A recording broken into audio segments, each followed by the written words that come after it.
میل جول رکھنے والوں کا دماغ بھی صحت مند رہتا ہے۔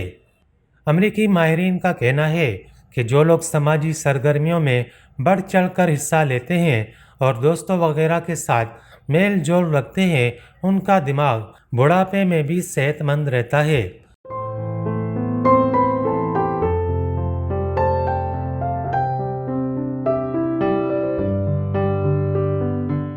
یہ تحقیق university of Pittsburgh school of public health میں ڈاکٹر سنیتا فیلکس کی قیادت میں کی گئی، جس میں 300 امریکی بزرگ بطور رضاکار شریک کیے گئے، جن کی اوسط عمر 83 سال کے لگ بھگ تھی۔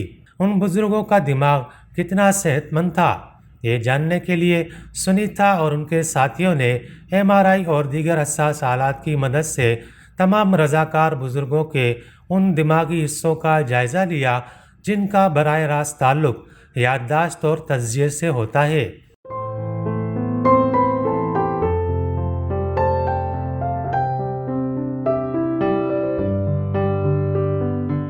ان دماغی حصوں کو مجموعی طور پر سرمئی مادہ گرے میٹر کہا جاتا ہے، جبکہ خود سرمئی مادے میں اہم اعصابی خلیات اور دوسرا حفاظتی مواد شامل ہوتا ہے۔ دماغی مطالعے کے بعد ماہرین کو معلوم ہوا کہ جو بزرگ ملنسار اور سماجی طور پر زیادہ سرگرم تھے، ان کے دماغوں میں سرمئی مادہ بہتر تھا اور اس میں زندہ اور فعال اعصابی خلیات بھی زیادہ تھے۔ ان کے برعکس گوشہ نشین اور میل جول ترک کر دینے والے بزرگوں میں بھی یہی دماغی حصہ خاصی کمزور حالت میں تھا، جبکہ یہاں زندہ اعصابی خلیات کی تعداد بھی بہت کم دیکھی گئی۔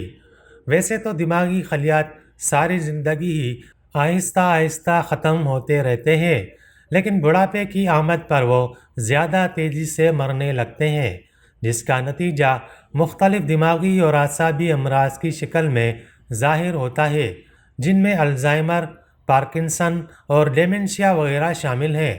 بعض مریضوں کو اسی بنا پر فالج کا سامنا بھی کرنا پڑ سکتا ہے۔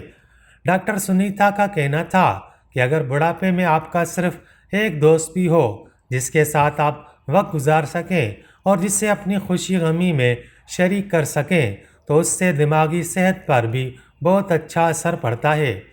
اگرچہ یہ مطالعہ بہت محدود ہے، جس سے حاصل شدہ نتائج کو مزید پختہ کرنے کی ضرورت ہے، لیکن ڈاکٹر سنیتا کی رائے میں میل جول بڑھانا اور سماجی طور پر سرگرم ہونا کوئی غیر مفید مشورہ ہرگز نہیں۔